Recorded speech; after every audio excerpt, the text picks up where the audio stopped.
And now, Driving in the Rain with Eddie Pepitone. It was a dark night and the clouds kept moving in. The clouds got darker and darker, and I'm just talking about my mind. Outside it was pouring. It was pouring. Did you ever see water get poured from a Brita pitcher? Or another, I'm not trying to endorse Brita.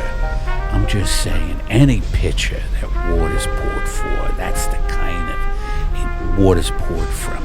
Any pitcher.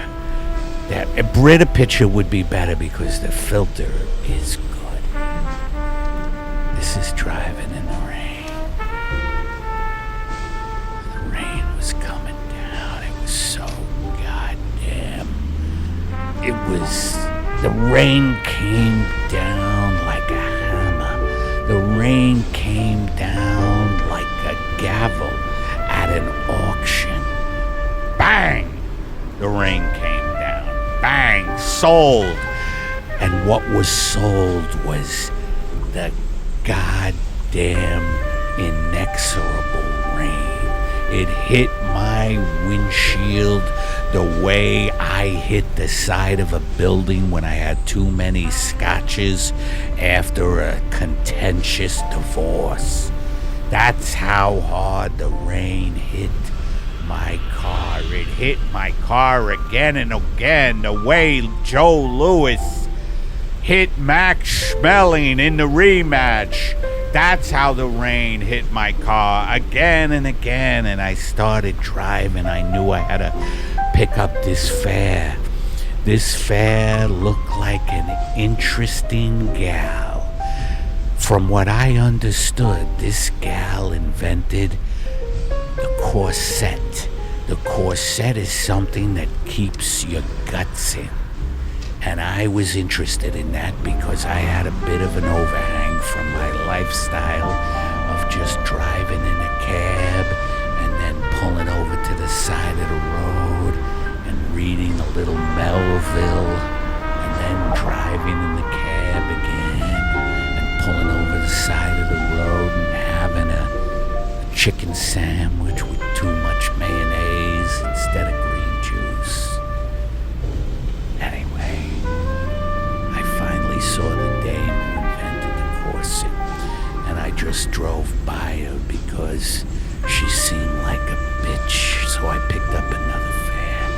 And this was a guy who was an expert in hammerhead sharks, and he came into my cab, and I said to him, "Quite the rain we're having, isn't it?" And he said, "You know how long a hammerhead lives to?" And I said, "Wait a minute, pal. Answer my question first. Isn't this quite the rain?" And the rain can't wait. The rain at that point was smashing into my car the way the deranged smash into a padded cell. The way the deranged will just run from one end of a padded cell into the other end of the padded cell, crashing into the wall, screaming, "Mommy, mommy, mommy, get me out of here." Anyway, I digress. So I said, "You answer me first." He said, "Yeah, the rain is hard. The rain's coming down hard. It sure is. Now, how long do you think a hammerhead lasts?" I said, "I think a hammerhead probably dies at the age 7. His jaw dropped." "How the hell did you know that?" I said. "Educated guess." He says, "What's educated about it?" I said, "From the time you asked me the question, I Googled it up here." And we didn't say another word the whole drive. I just drove him as the rain murdered my car. This rain murdered my car. It was a murder the way Gacy murdered people. It was a murder the way murders on Netflix happen. It was a murder the way I would love to plan out a murder of an ex. I'll tell you, I had a great idea of sneaking up on my ex in an alley and cutting her up with the Anyway, I digress. The rain was murdering my car, and my car didn't have a lawyer, so my car was gonna get sentenced to death.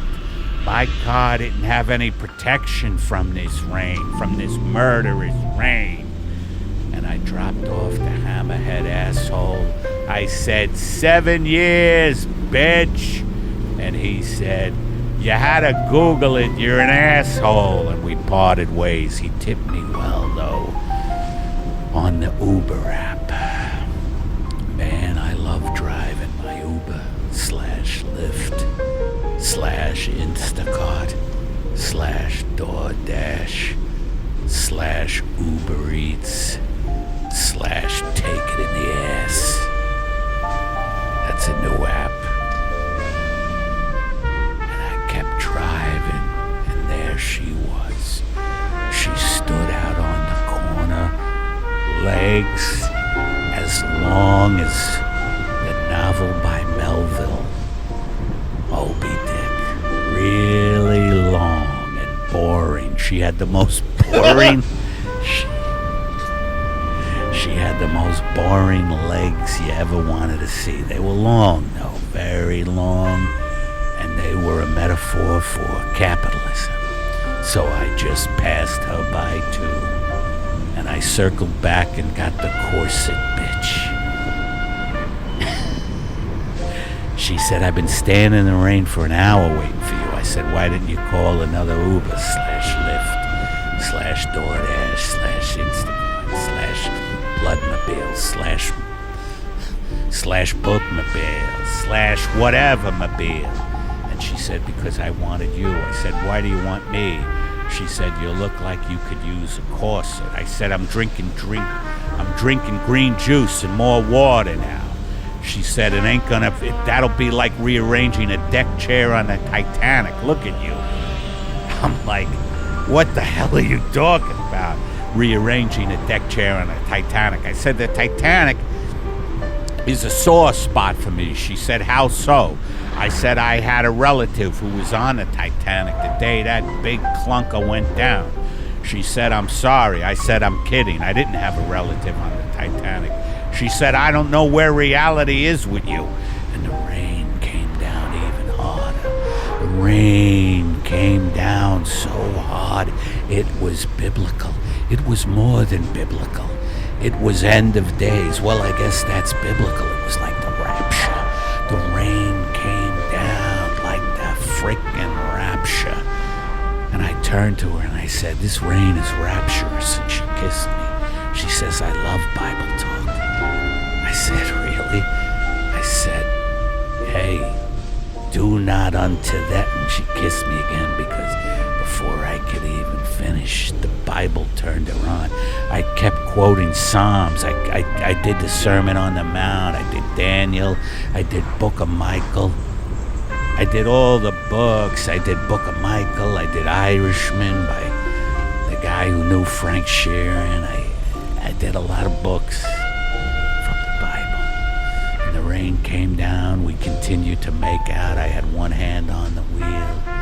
She said, believe me, all the green juice and all the water in the world ain't gonna make a dent in that. I said, don't talk about the Titanic again. And she said, why not? You made that shit up.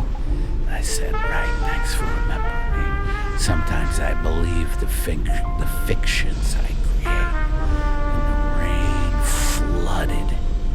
flooded the streets, and the car began to float.